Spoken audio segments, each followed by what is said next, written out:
as my coaching philosophy is, that's how it's recruiting is. This is a two-way street. It's definitely a two-way road. So Right. we need to we're reaching out to the people that we believe that we want to have here. And when I say that, I'm not saying just because like, oh, I want to coach this person because he's talented, but I need this person to be a great fit for what UC San Diego culture is. Mm-hmm. So you need to be obviously we're a highly academic institution, so you need to be able to handle that load. And then you need to be fitting in what my the vision of my team is, the vision of my team energy is. And like I said, like when you got um, and that's a pretty much a big difference between coaching the age group in high school level when go to the college, because in college literally you're becoming a professional. If you didn't have that mentality, and when I say professional, I'm not talking financial aspect only, I'm just talking like, listen, you're coming to the college and I'm recruiting you. The reality is like you need to want to do this.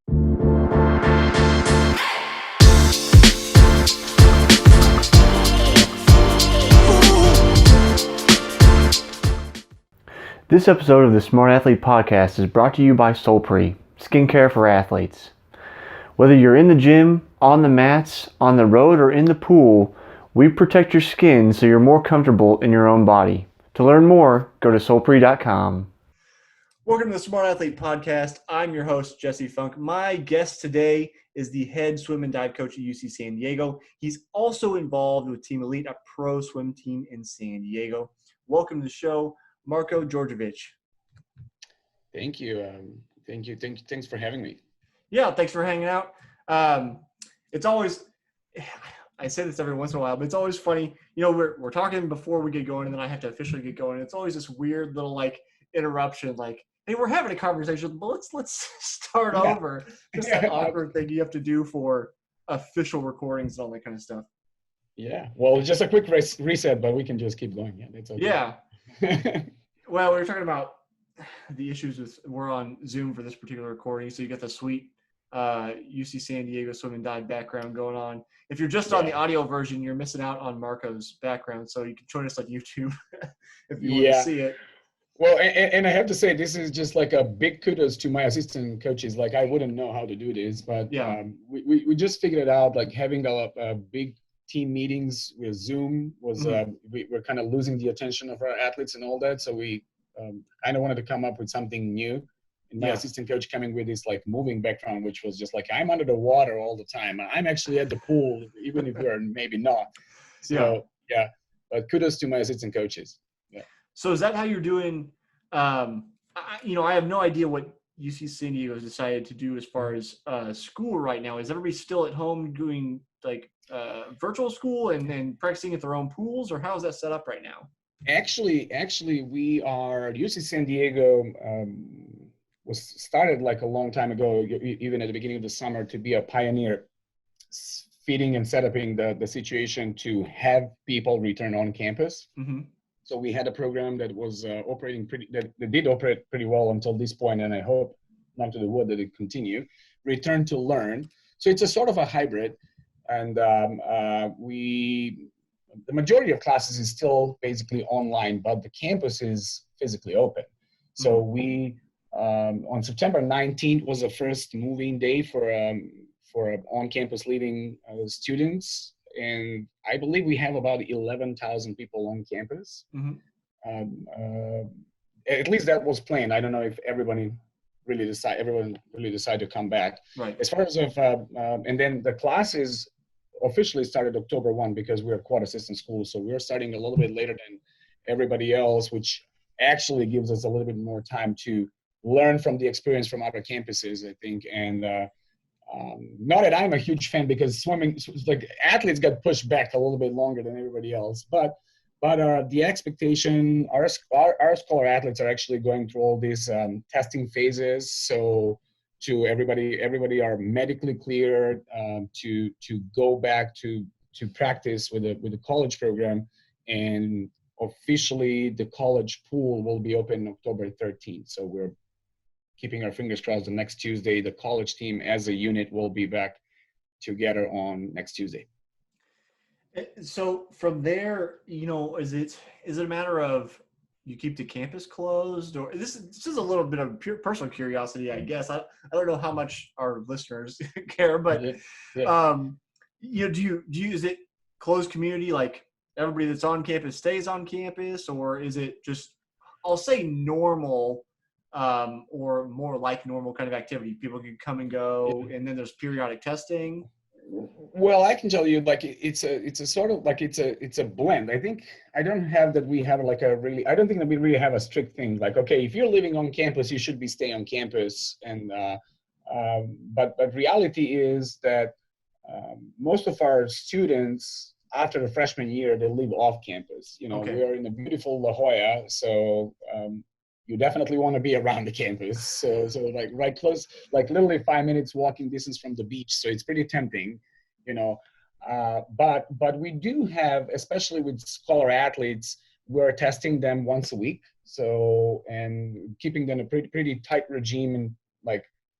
And I think like with athletes, they sort of have that, like they got used to that like discipline. This is what we are expecting you guys to do it. Mm-hmm. And we totally understand that you being home for 6 months, you want to spend some time with your teammates and your friends. Schools obviously studying, so it's a different type of life. But in the last 6 months, we were preparing athletes that this is going to be a different campus. It's just going to be the different world. And I think we're doing a pretty good job there, understanding in terms of like, hey, wear the mask until the point you're getting in the water. Keep the distance of the 6 feet between your teammate, even if you are doing something together. We sort of like a step away from those like a safety bubbles, I think so, as a team. But like because most of our athletes, even when they start living off campus, they're still rooming together. So we're called with the little families. And to be honest, like UC San Diego was pretty good adopting what USA Swimming did pretty early in this situation by providing the guidelines. Okay, here's how safely we can use the pool.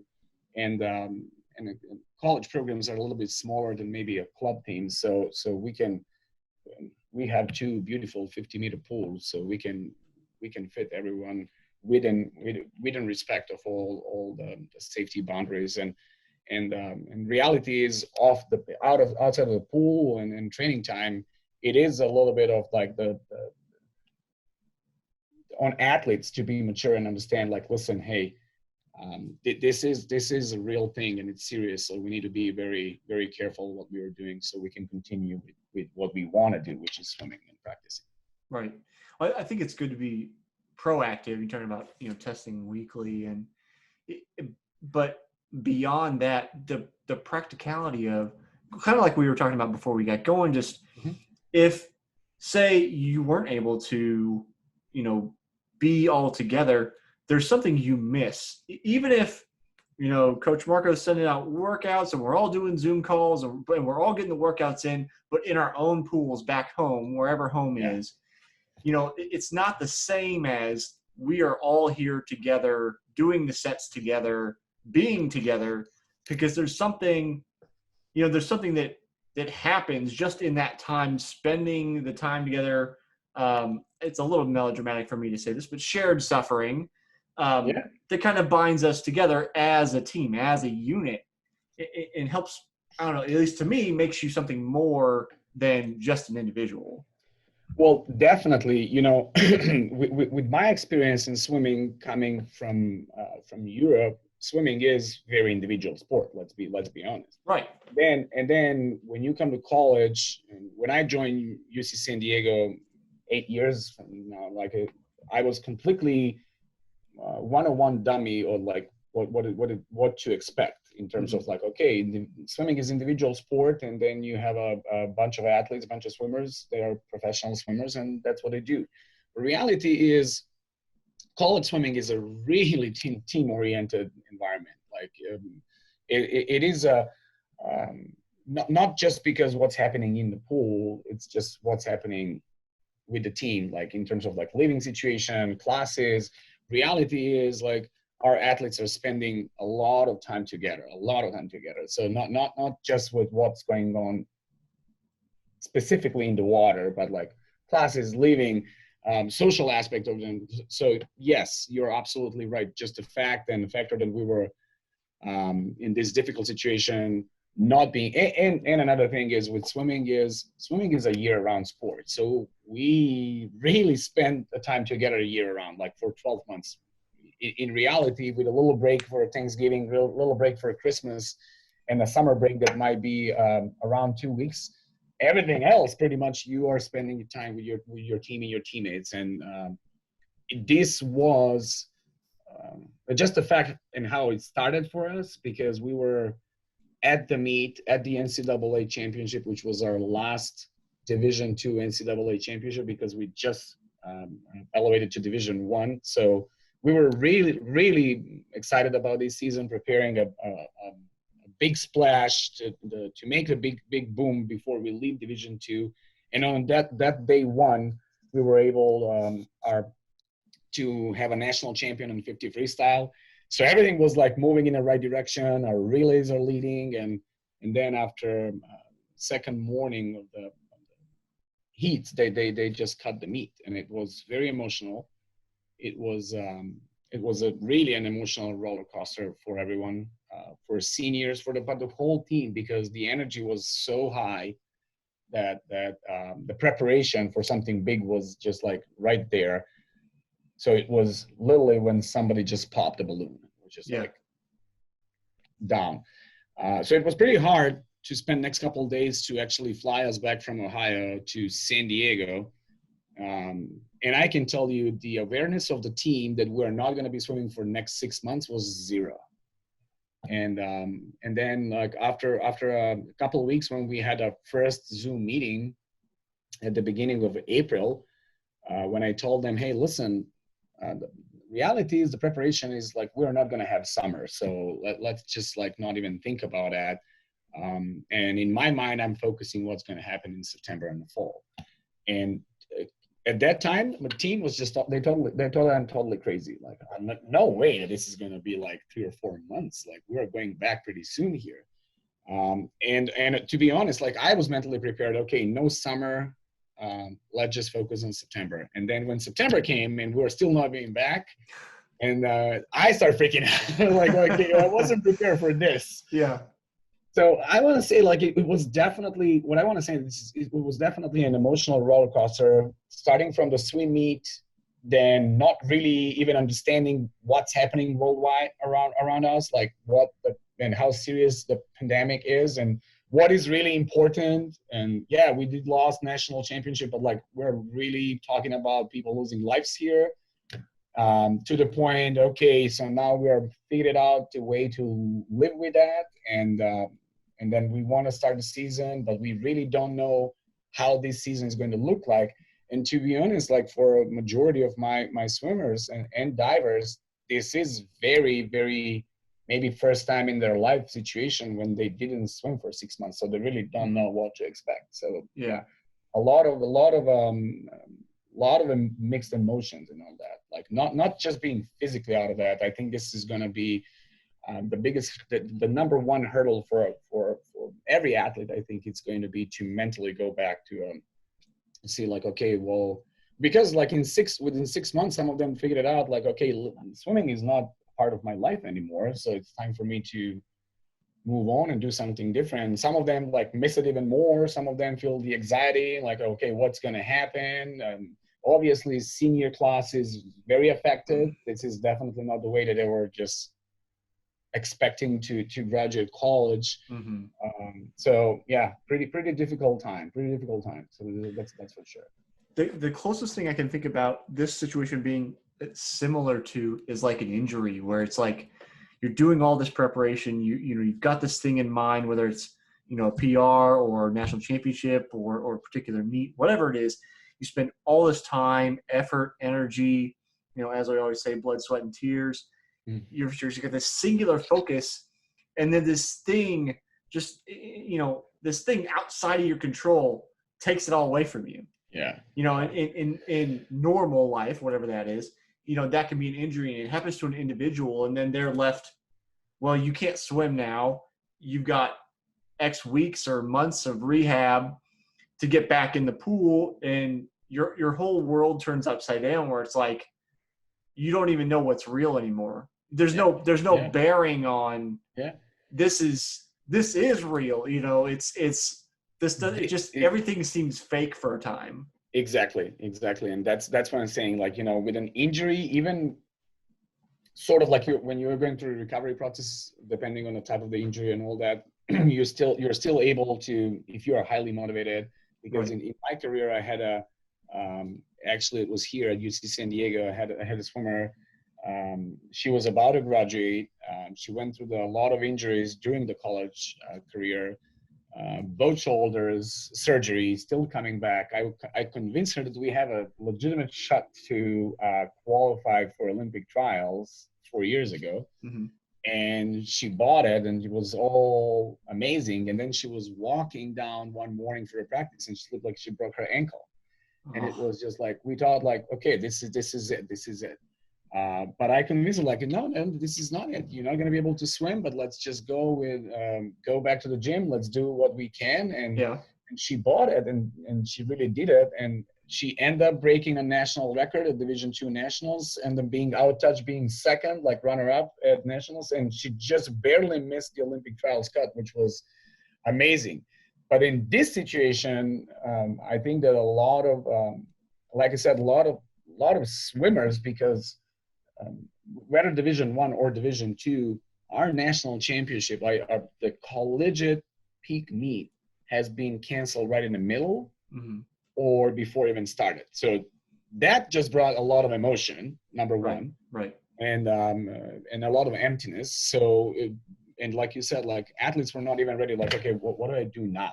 Because like when you get injured, you figure it out. Like, or you just give up, and then the injury just like kick you out, or you bite the bullet and, you know, you just get better. Like if you got shoulder injury, you become better kicker. If you like, you know, hurt your ankle, then you work with your arms and your upper body or your core, you do something. And here it was, first of all, nobody wanted to do nothing.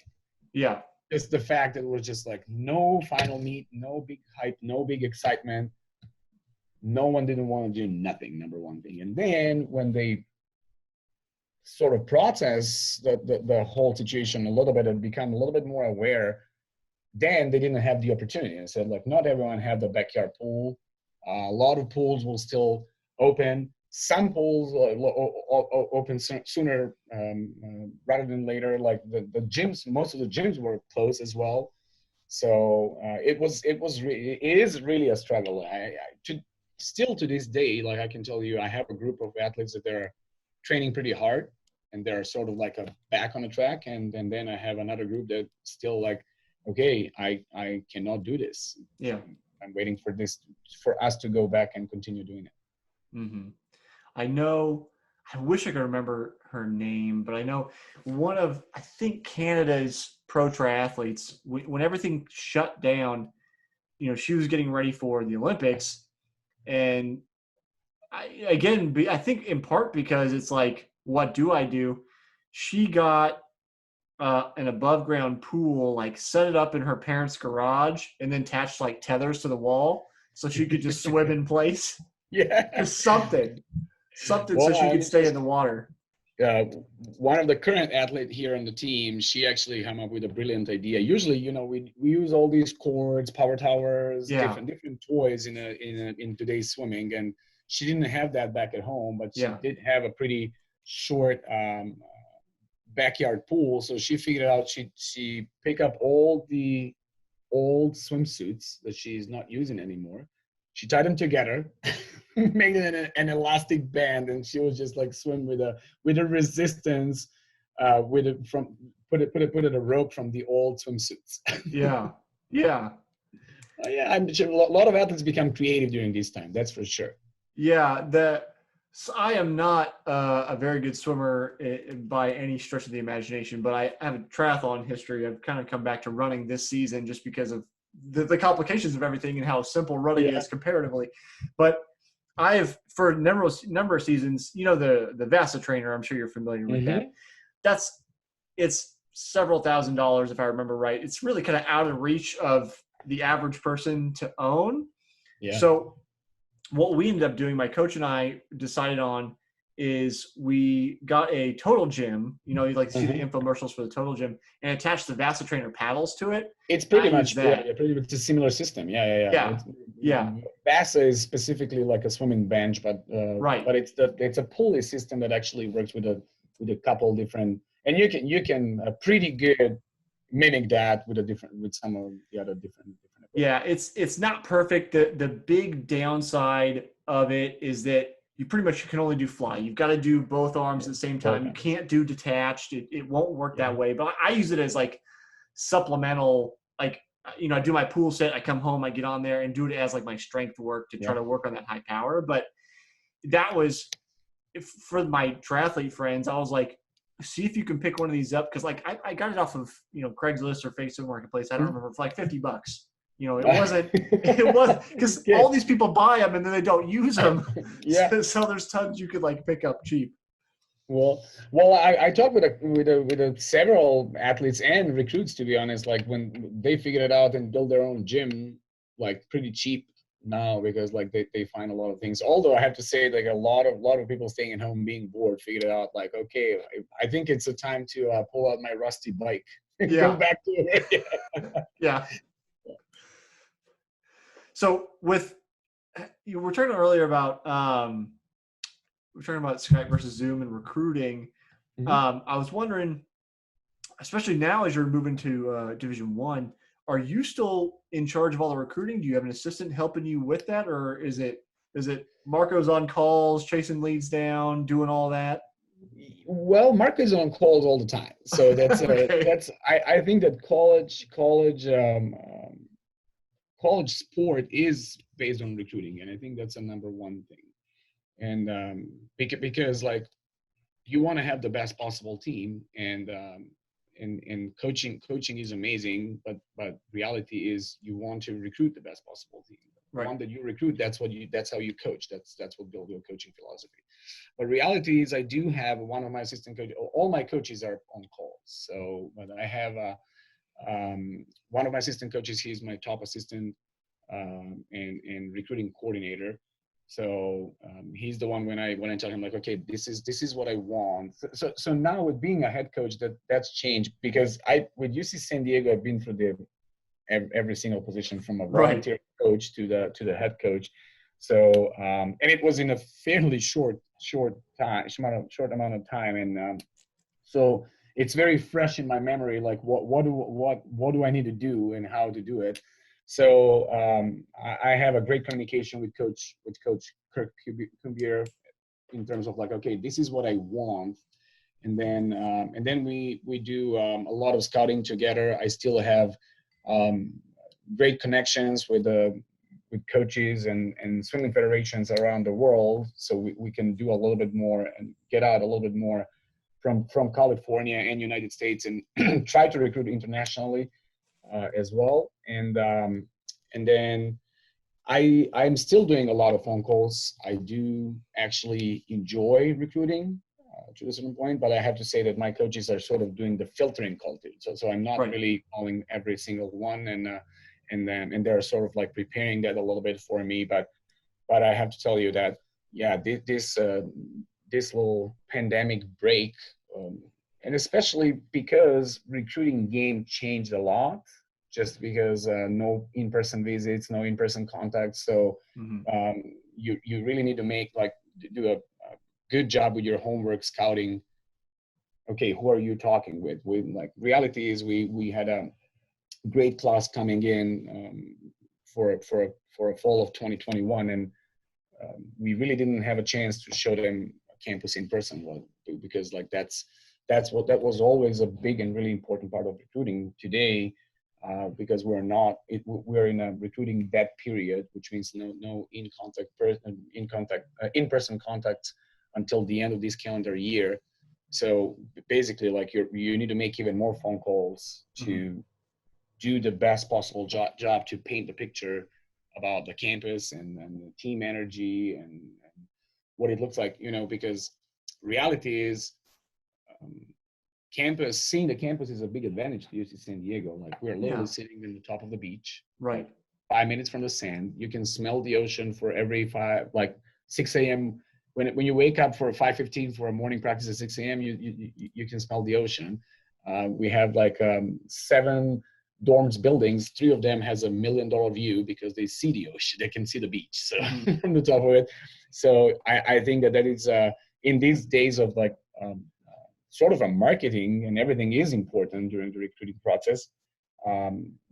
It is affecting us a lot for recruits and prospects not being able to actually explore the campus, which just to raise the number of phone calls to make sure for you as a coach to actually paint the picture as colorful as possible.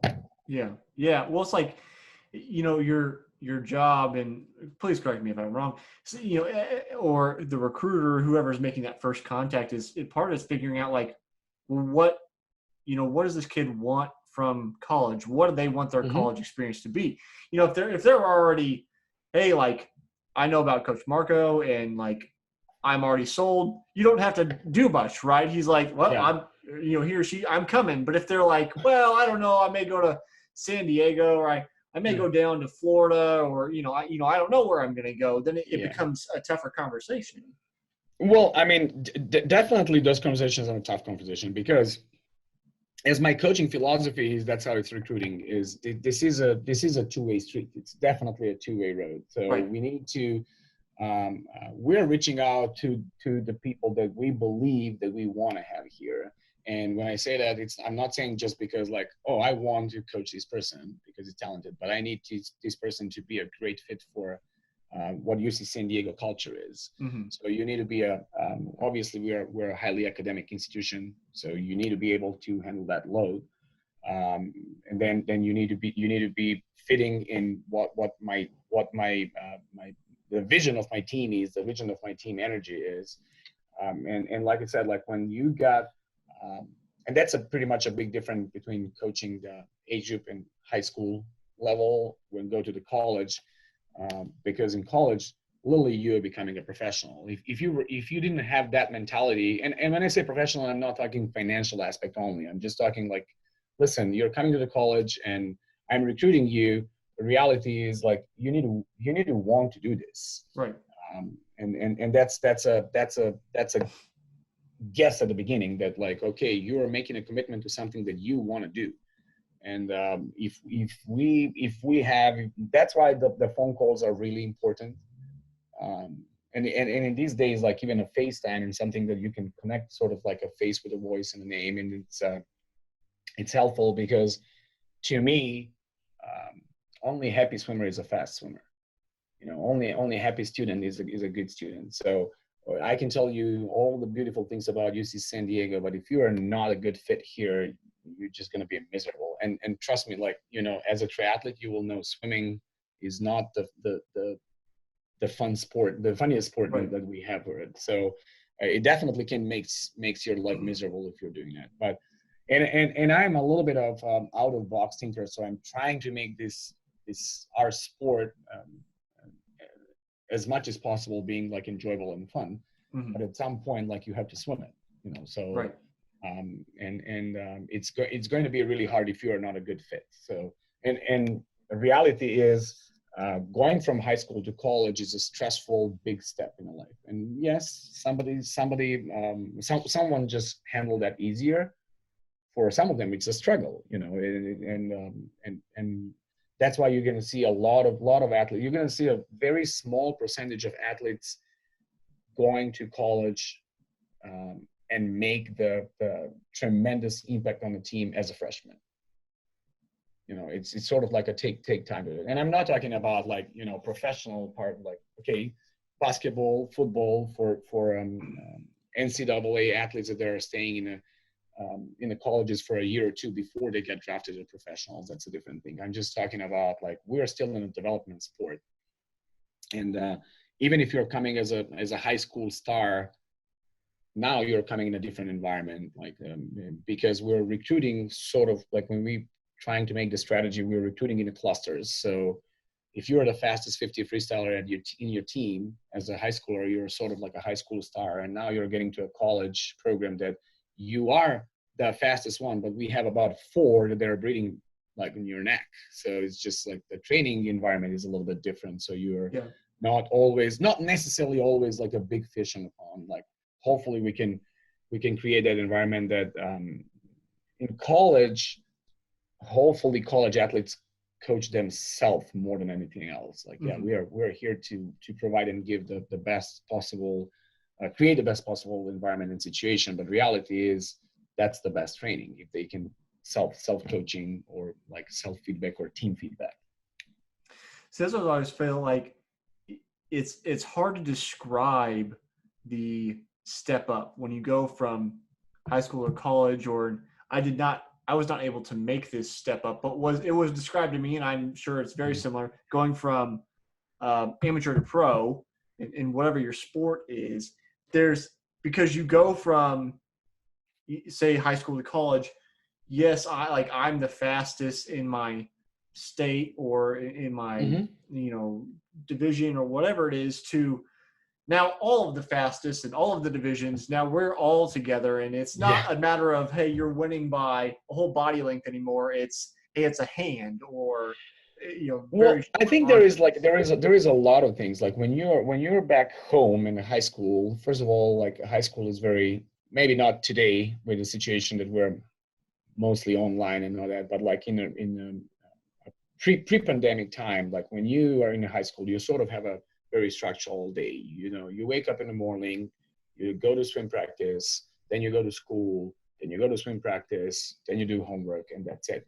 Like in college, it's a really, time management is the key. Time management is the key, and I think that's the biggest struggle. That's the biggest leap step from high school to college to. I mean, the thing stays the same. You're still going to swim twice a day. You're still going to lift or do the dry land, and you're still going to do the homework and study probably more than in the high school. Not probably, but absolutely sure.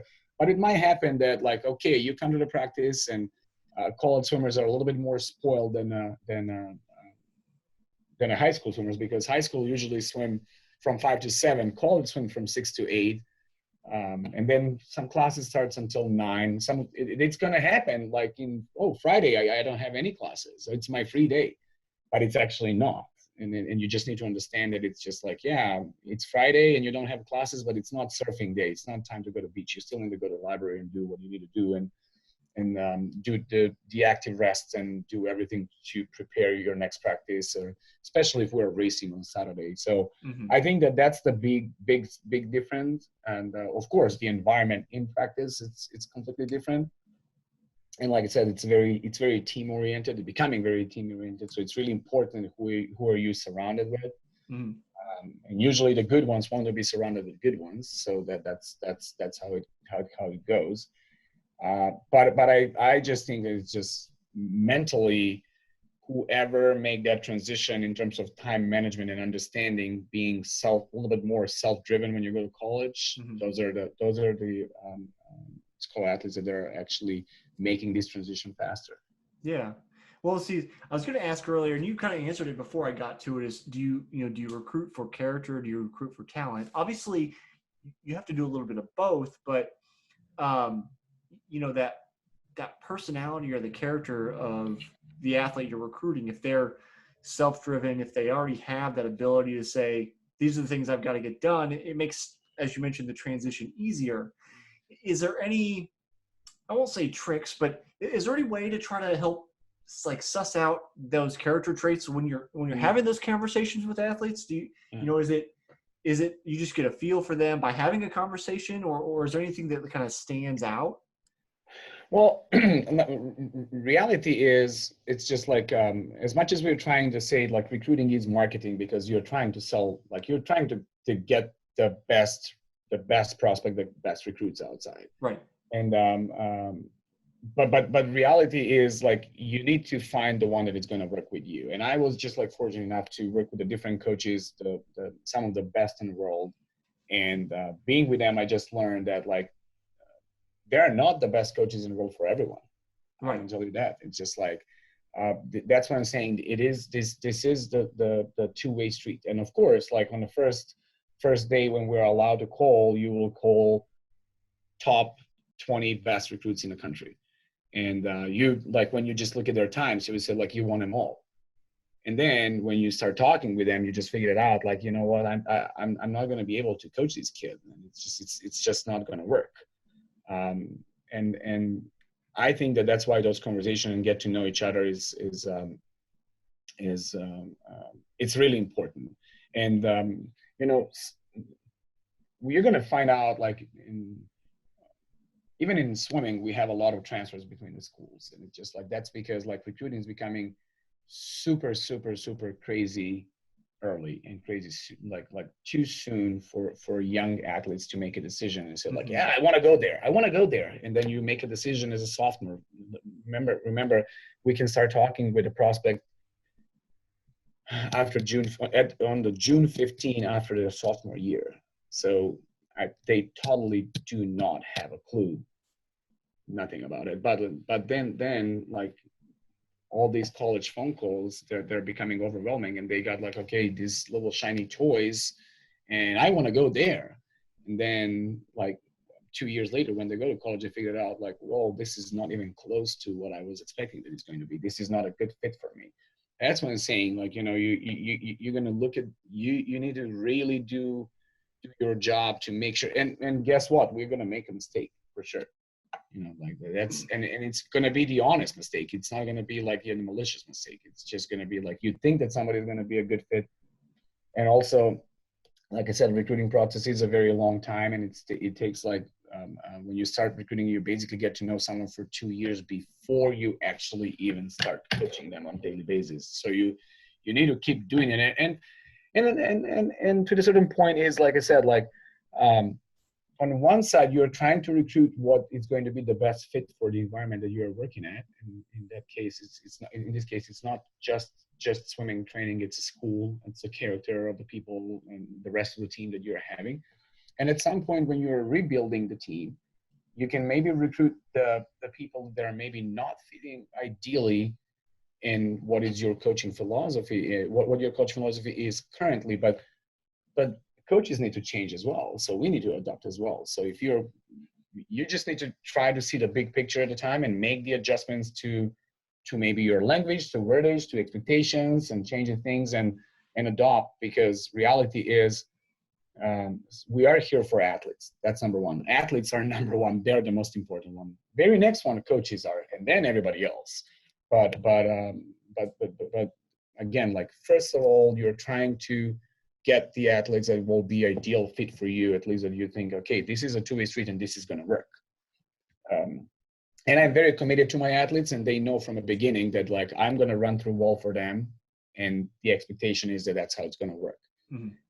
And that sometimes works, sometimes doesn't. And I'm just happy to say that in my over 20 years of my coaching career, I did create only friends in my sport. So, and partially was because of the relationship that was based on honesty. So I was able to say like, listen, I'm going to try my hardest to do this, but this might not work. So let's just see how we're going to do this.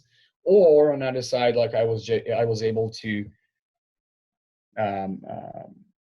create that trust, to get the trust from my athlete to that point that he or she started achieving more than she was, or he was just expecting that she or he can do.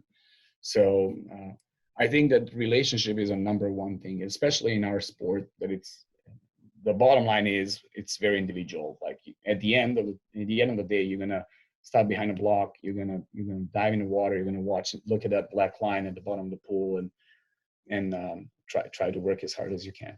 Yeah. So thinking about, you know, trying to find the right, I'll call it coach athlete fit, right? When you're trying to find the right relationship for each other. I was kind of wondering, because as you mentioned, not every coach is right for every athlete and vice versa. You know, is there like an overarching principle or philosophy that kind of guides you? I know I saw on your Twitter, you seem to post a lot of football coaches. I saw one with Andy Reid, so go Chiefs. I'm here in Kansas City. So, but I did see a lot of retweets from Nick Saban, who I'm a big fan of. And he's, as far as I understand his philosophy, he's all about trusting the process, regardless of what's going on, trusting the process. So do you align yourself with Nick Saban's philosophy? Do you have your own? Like, is there any kind of guiding principle there? Well, I mean, I have to tell you, like, I think that we're always learning. That's number one thing. And I think that we need to learn because like when you're coaching for 20, 30, 40 years, I can tell you definitely you're coaching different kids 20 years ago, 10 years ago, 30 years ago, and today. Mm-hmm. So I think that we need to be really an open sponge all the time. And I think that's what makes us staying mentally young, I guess, like it's just because like you need to stay at the level of the people that you are working with. Mm-hmm.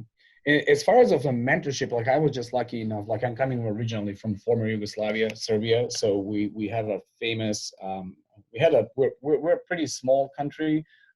Right now, a little bit less than 10 million, but we have a great successful tennis player, Marko Djordjevic, who were successful in basketball. We had a great water polo history. And I was just like fortunate enough to be exposed to some of the best coaches in the world. And honestly, like my coaching philosophy, regardless what's happening in the pool, it's coming from a basketball coaches. I'm a huge fan of the European basketball, not as much as NBA, but college basketball more here. So it was sort of like European basketball and college basketball in the United States. And I do what, like, of course, like I didn't grow up watching American football. So it was a new toy when I moved in the United States. So it was, and it's a great source of information if you want to learn from coaches. Of course, you cannot really relate football with swimming in terms of like what's happening in that, but like in coaching philosophy, absolutely a lot. And I think that I'm trying pretty hard to be very open-minded and like pick up the coaching philosophy from a different sports, not necessarily just for swimming, but the bottom line is at the end, I try to find my own way out of all that. Mm-hmm. So, but definitely, like I said, like even if you just see what I'm looking at, it's a relationship. It's just like it's a trust. It's the honesty. I don't even know how to define what that relationship needs to be based on, but definitely trust. Like if you trust me, because what are we going to do? Like swimming is a pretty hard sport, so you know that. Like as a triathlete, it's a mix of the endurance, doing it all out. Right. Well, and in swimming, you don't get. I come from a running background where it's like you can't run, you can't train for running the same way you can train for swimming. Like they're two different. Like in the pool, you can go harder much more often. So like and my knowledge, I have like physiology is my starting knowledge in education. But and I always believed in like in physiology of human body and what we can do in practice, but then mental aspect is huge component, and that's why how I was just developing myself as a coach from someone who was just like, okay, by the numbers and physiology, and to the point that it's just like, okay, sometimes motivated people can do the things that they're not necessarily going in alignment with like what they should be, what we consider like talented to do. It's just to get an athlete to that level and to have that relationship. Like I said, it's a 5 or 6 things that are really important that you have it makes a difference between good or great to the best athletes in the world. So but definitely mix of everything with a hint of myself. So you had mentioned always learning, because college age athletes are constantly changing, and college is a good petri dish in some aspects of what the latest culture is, right? Like college athletes are going to be on the new thing, whatever that is. Yeah. Do you have any, can you think of any good examples of, say, like when you started coaching versus now, like, something that would illustrate the difference in kind of the mentality or the kind of character you talk with now? Well, first of all, like when I started coaching, I was just coaching in a different environment, like back in Europe. So completely different situation, I want to say. Okay. Number one thing, like we were struggling with the cold water, and like, the number one enemy of swimming is cold water. Yeah. So it's just like, yeah, that's a period. If you don't have a nice and warm water, it's going to be really hard to teach anything to anyone.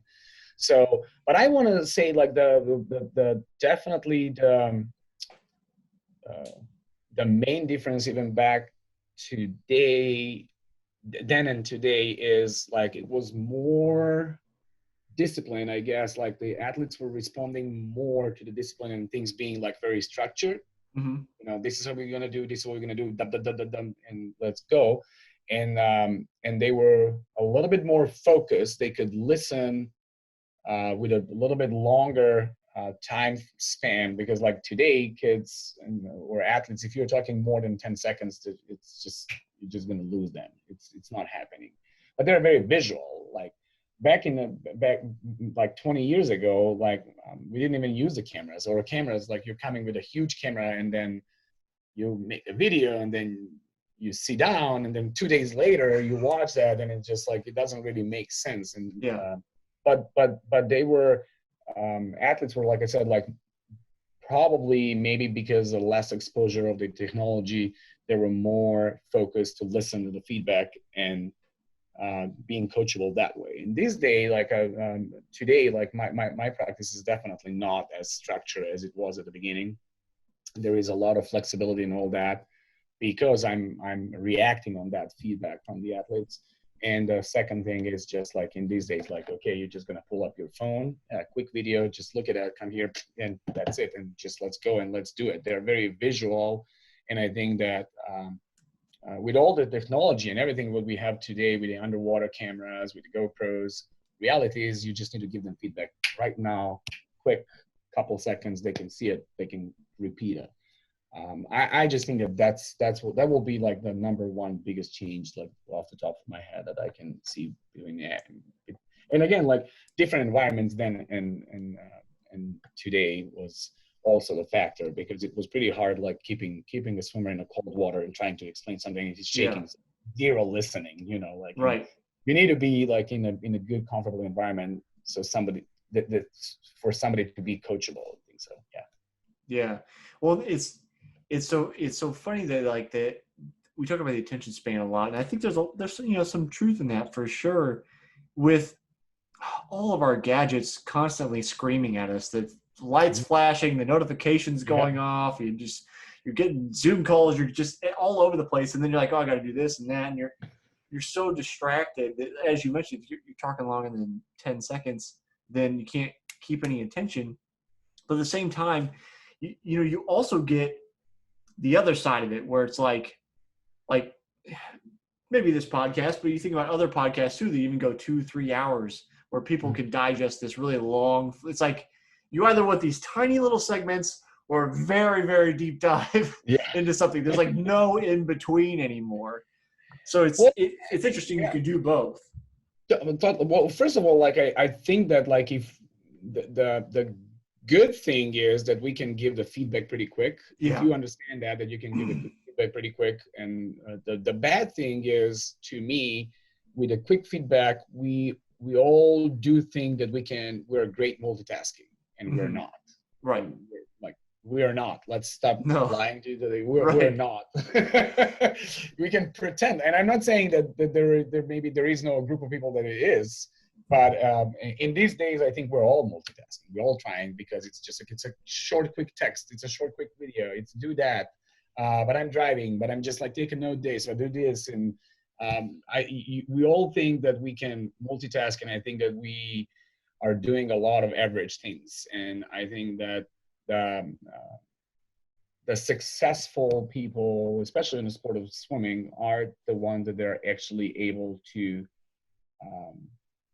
focus on doing like one thing at a time and executing that 100%. Because again, like you have to understand, like in USA swimming, I think that we have and maybe this number is now off. A couple of years ago, I was pretty sure that I know that number, but I think we're about like 3 million some sort of registered swimmers and at some levels. And then the highest level in United States, competition is like every 4 years, the Olympic trials. And we have about 2,000 people qualifying for that. Like out of 3 million goes to the Olympic trials, and it's like 2,000. And then out of those 2,000, 55, 56 make the team. Right. And you're not gonna tell me that like this 3,000 never gonna get, like this 3 million at the beginning will never get in this one of these 56s. So the differences between, especially in the world of swimming, is nothing. It's you think that it's nothing, but it is something. And I think that something is created from the ones that are actually able to not to multitask every day all the time, but focus on one thing and execute one thing 100%. I think that, I want to see what you think, but I think part of the issue is that the word itself, multitask, at least as far as I understand the mechanisms of the brain, is a lie, because it's not multitasking, it's task switching. Yeah. You can't do two tasks at once. It's I'm doing this task, then I'm doing that task. And when you pattern interrupt yourself and you say, oh, I've got to switch to this other thing, or I've got to, I have to do this and do that and then come back, there's a certain amount of time it takes to focus in on that task again. So now instead of being more productive, you are effectively being less productive. Yeah, because you're going to this, and you can't get your brain focused in, narrowed down on this particular thing.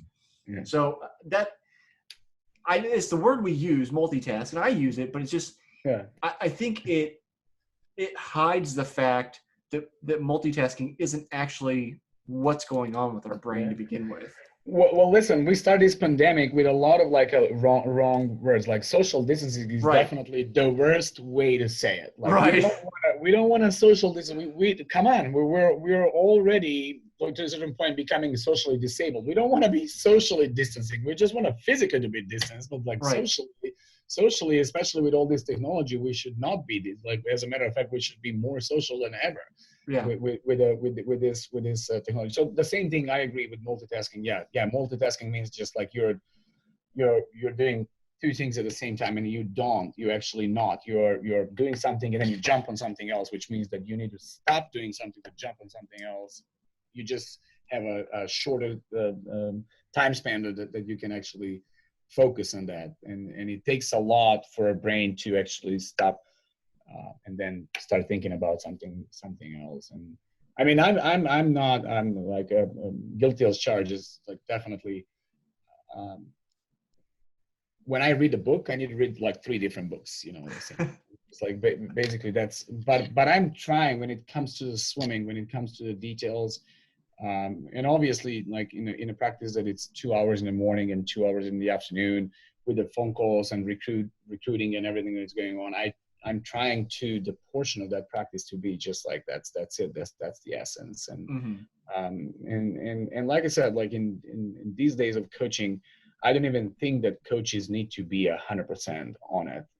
To some point, like the athletes just need to be self-coaching, and so you can give them that quality time, so they can be just like just got it 100% instead of just like giving them feedback all the time and asking them, how do you feel? Like if you ask your athlete, how do you feel 30 times during the 2-hour practice, at some point he's going to say like, I really don't feel very well. Yeah. And then you're not going to, what are you going to do then? Like I said, like, well, I'm sorry to hear that. Because we always just ask like, how do you feel? Because we're expecting, I feel great all the time. But like, and then you hear like, I don't feel that good. And just like, okay, I'm sorry. I'm sorry that I asked. I'm sorry. Next 100. Go. Yeah. But that's what I'm saying. I think that like at some point it's good to just focus on the portion. It's just like, okay, we need 100% of that, and that's what swimming is. Like, of course, the really important part of swimming training is recovery, and if people don't understand, it's just like, how do you recover in swimming?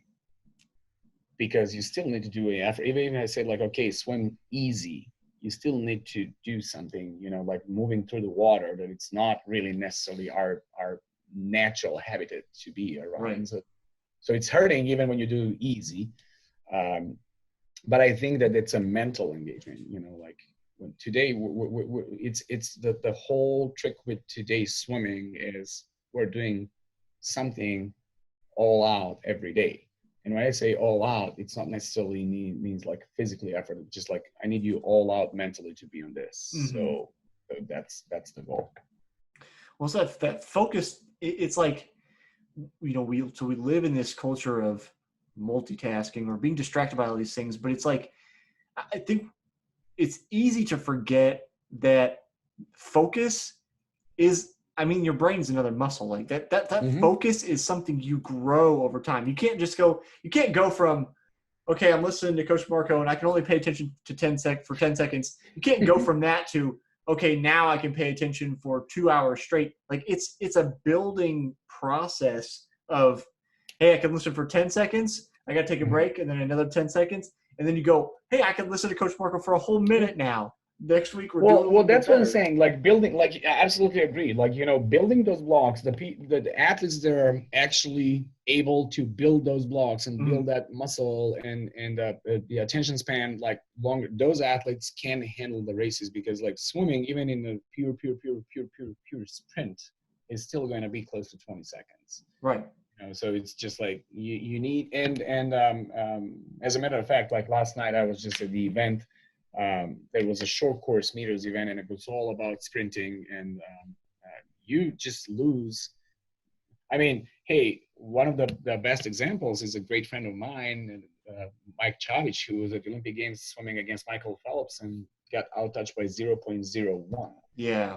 Just like just a little thing, something that it just makes a big difference. It makes a difference. That makes the all difference in the world. So that's what I'm saying. Like, the ones that are actually able to build those blocks and stay focused. And that's what brings us to another aspect of like, okay, mindfulness, yoga is very popular in these days. Like it was definitely not as popular 20 years ago. Right.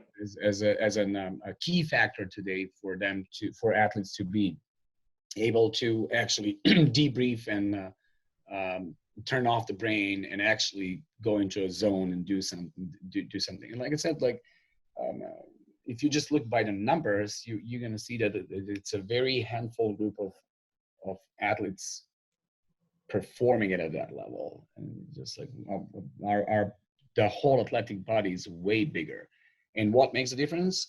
Well, it's definitely not those hundreds that we're doing. It's a couple other different things, and one of those are just like, the one that actually can turn off the brain and focus on what's going to happen with the next 20 seconds, 1 minute, 5 minutes, and even for distance swimmers, if you just like somebody swim a mile in short course yards, that's about 60 turns, like right there, and is it really going to be like how many times you're going to swim up and down, or the big difference is just going to be who's going to tie up that streamline on the very last turn or every single turn? Yeah. And that actually doesn't hurt that much, except it hurting your brain. You need to be aware of that. Like, right.